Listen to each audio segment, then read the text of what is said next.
악마같이 검고 천사같이 순수하며 지옥같이 뜨겁고 키스처럼 달콤하다는 커피는 세계인이 가장 즐기는 음료입니다. 불과 10년 전만 해도 존재감이 크지 않았던 한국은 이제 커피 소비량에 있어서 놀랄 만한 성장을 이뤘습니다. 한국인의 일상 속에 깊숙이 들어와 있고 대부분의 통풍 환자도 즐기고 있을 커피를 과연 마셔야 하는지, 마신다면 어떻게 마셔야 할지 커피와 관련된 4번의 연속 강의를 통해 자세히 알아보도록 하겠습니다. 이번 강의에서는 커피가 통풍 환자에게 유익한 이유에 대해 살펴보겠습니다. 물론 커피는 무조건적으로 좋은 것은 아니며 다른 동반 질환이 있거나 마시는 양이 증가하면 오히려 나쁜 영향을 미칠 수도 있습니다. 앞으로 커피에 대해 4번의 강의를 진행하려고 합니다. 이번 강의는 통풍 환자가 커피를 마셔야 할 이유, 다음 강의는 커피를 마시지 말아야 할 이유를 살펴봅니다. 그리고 3번째 강의에서는 얼어 죽어도 아이스 아메리카노라는 얼죽아 열풍에 통풍 환자도 동승해야 할지 알아보겠습니다. 마지막으로 통풍 환자가 커피를 마신다면 언제, 어떤 방식으로 얼마나 자주 마시는 것이 좋은지 정리를 하면서 커피에 대한 강의를 마치기로 하겠습니다. 오늘 강의에서는 통풍 환자가 커피를 마셔야 할 이유를 구체적으로 알아보려고 합니다. 물론 커피는 무조건 마셔야 하는 식품이 아니며 양면성을 극명하게 가지고 있으므로 다음 강의를 통해 언급될 커피가 통풍 환자에게 좋지 않은 이유에 대해서도 확인해 본 후 마셔야 할지를 결정하시기 바랍니다. 먼저 세계 시장을 선도하는 한국의 현 상황을 간단히 살펴보고 커피가 일반적으로 도움이 되는 경우가 어떤 것인지 알아보겠습니다. 마지막으로 통풍 환자가 커피를 마셔야 하는 5가지 이유를 확인하면서 강의를 마치겠습니다. 한국인은 이제 세계에서 손꼽힐 정도로 커피를 많이 마십니다. 2020년 각국의 연간 커피 소비량에 관한 자료에 따르면 프랑스 1인당 551잔에 이어 한국 367잔으로 1인당 소비량으로는 세계 2위를 차지했습니다. 커피를 엄청나게 마시는 것으로 알려진 미국 327잔, 일본은 280잔 정도였고 중국은 9잔에 그쳤습니다. 세계에서 가장 큰 스타벅스 매장이 있음에도 불구하고 중국인들은 한 달에 커피 한 잔도 마시지 않는 셈입니다. 세계 평균은 161잔이었습니다. 한국에서 커피 시장은 가장 안정적이고 성장성이 뚜렷한 산업으로 자리 잡았습니다. 2023년 한국의 커피 시장 규모는 8조 6천억으로 예상하고 있습니다. 인구 100만 명당 커피 전문점 수를 보면 한국은 1364개로 압도적 세계 1위였으며 뒤를 이은 일본은 529개였습니다. 한국에서 커피를 마시지 않는 사람을 찾기 어렵고 통풍 환자들도 대부분 커피를 즐깁니다. 해외에서도 주목받는 얼죽아 열풍은 한국의 빨리빨리 문화에 편승해서 한겨울에도 뜨거운 커피보다 더 많이 판매되고 있습니다. 얼죽아 문화가 형성된 이유는 뭐든 빨리 해야 직성이 풀리는 한국인이 빠르게 카페인을 섭취하고 다시 일을 해야 하기 때문이라고 합니다. 물론 한겨울이라고 해도 어디든 난방이 잘 되어 있는 환경도 한 몫을 했으리라 생각됩니다. 별도의 강의에서 통풍 환자 역시 이런 얼죽아 흐름에 동참해도 문제가 없는지를 자세히 알아볼 예정입니다. 커피가 통풍 환자에게 일반적으로 좋은 식품이라고 알려져 있지만 유익한 효과를 내기 위해서는 반드시 충족되어야 할 전제가 있습니다. 커피가 통풍 개선에 도움이 되는 것으로 알려져 있지만 설탕이나 크림을 넣어서 마실 경우 그 장점은 완전히 상쇄되고 맙니다. 또 아이스 커피에 시럽을 듬뿍 넣어 마시면 독국물을 마시는 셈이 됩니다. 통풍에 가장 악영향을 미치는 설탕 같은 당류를 함께 섭취할 경우 커피를 마실수록 통풍에 심각한 악영향을 미칩니다. 특히 설탕의 절반 포함되어 있는 과당은 에탄올과 같은 역할을 하면서 마치 커피에 술을 부어서 마시는 것과 같은 효과를 내기 때문에 절대 피해야 합니다. 과당은 취하지 않는 알코올과 같습니다.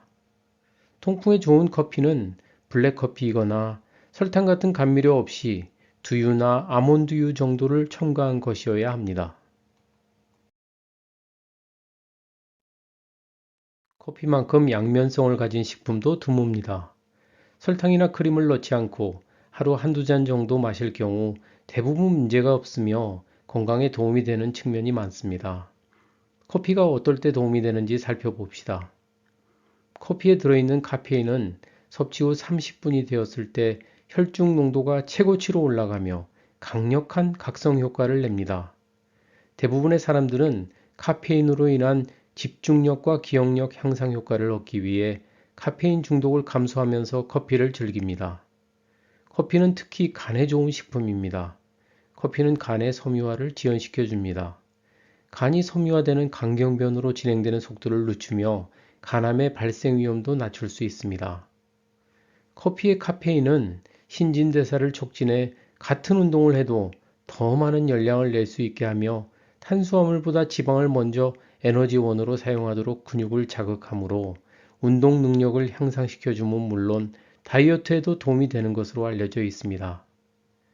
인슐린의 효과가 떨어지는 인슐린 저항성이 생길 경우 효과를 높이기 위해 인슐린의 생산량을 증가시키며 혈중 인슐린 양이 많아지면 우리 몸은 혈당이 높아졌다고 생각하여 여분의 혈당을 지방으로 변환하여 저장하므로 내장 지방이 증가하면서 당뇨병을 비롯한 각종 대사성 질환이 나타나는 것입니다. 커피는 인슐린 저항성을 낮춰 당뇨병을 비롯한 대부분의 만성 질환을 개선하는 데 큰 도움을 줍니다.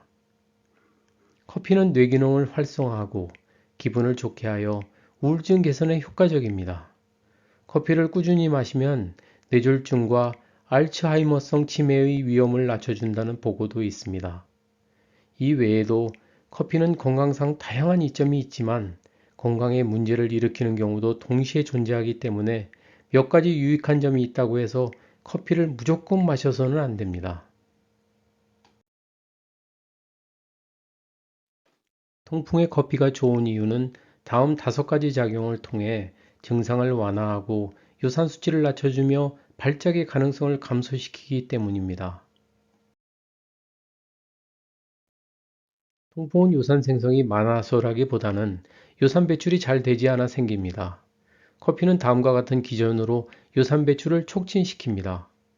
커피는 약한 이뇨작용을 가지고 있어 소변 생산을 증가시키고 요산 배출이 늘어나면서 요산 수치를 낮춰줍니다. 커피는 콩팥으로 향하는 혈류량을 증가시켜 더 효율적으로 요산을 배출시킬 수 있도록 도와줍니다. 혈류량이 늘면 요산을 몸에서 내보내는 사구체의 여과 속도가 증가하면서 요산 배출이 많아지게 됩니다. 요산은 황산화제로 우리 몸의 소중한 자원이기 때문에 가능하면 재흡수하려고 합니다. 커피는 요산의 재흡수를 막아 배출이 잘 되도록 도와주므로 요산 수치가 낮아집니다. 통풍은 다른 대부분의 대사질환이 그렇듯이 만성염증 질환입니다. 커피에 포함된 폴리페놀을 포함한 다양한 성분은 염증을 가라앉히는 작용이 있어 통풍 발작의 횟수를 줄여줍니다. 발작이 없는 가늘기 단계에서도 미약하나마 통증을 느끼는 환자가 있습니다. 카페인은 천연 진통제로서 통풍의 통증을 완화시키는 데 도움을 줍니다. 진통제에 카페인이 포함된 약이 많은 것도 카페인의 진통 효과 때문입니다. 커피에는 대표적인 황산화제 클로로겐산을 비롯한 다양한 황산화 성분이 포함되어 있습니다. 요산은 비타민 C를 비롯한 주요 황산화제가 부족할 경우 증가하므로 황산화제가 충분히 보충되면 그 수치가 낮아지게 됩니다. 나중에 자세히 알아보겠지만 인슐린 저항성은 통풍을 일으키는 가장 중요한 원인 중 하나입니다. 적당한 양의 커피는 인슐린 저항성을 개선시킴으로써 통풍을 근본적으로 개선하는 데 도움을 주게 됩니다. 커피가 그렇게 통풍에 좋다면 많이 마실수록 증상 개선에 도움이 될까요? 기본적으로 커피는 통풍에 좋은 음료이지만 다른 질환을 함께 가지고 있거나 마시는 양이 너무 많거나 마시는 시간이 맞지 않거나 혹은 커피를 내리는 방식에 따라 오히려 좋지 않은 영향을 미칠 수 있습니다. 다음 강의에서 통풍 환자가 커피를 마시지 말아야 할 이유에 대해 살펴보겠습니다. 통풍 환자는 커피의 두 가지 서로 다른 측면을 이해한 후 커피를 마셔야 하겠습니다.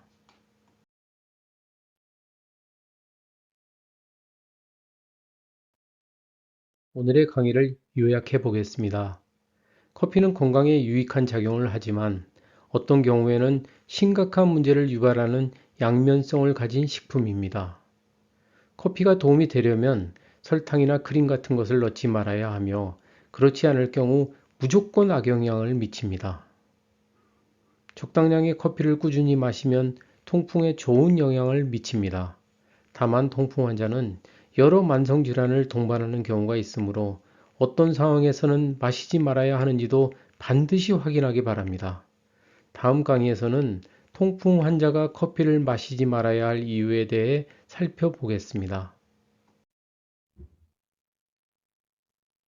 의사가 절대 말해주지 않는 통풍의 비밀을 알려주는 헬스플러스입니다. 이상으로 통풍 환자가 커피를 마셔야 할 5가지 이유와 관련된 37번째 강의를 마치겠습니다. 이 강의가 도움이 되었다면 구독과 좋아요, 알림 설정까지 부탁드립니다.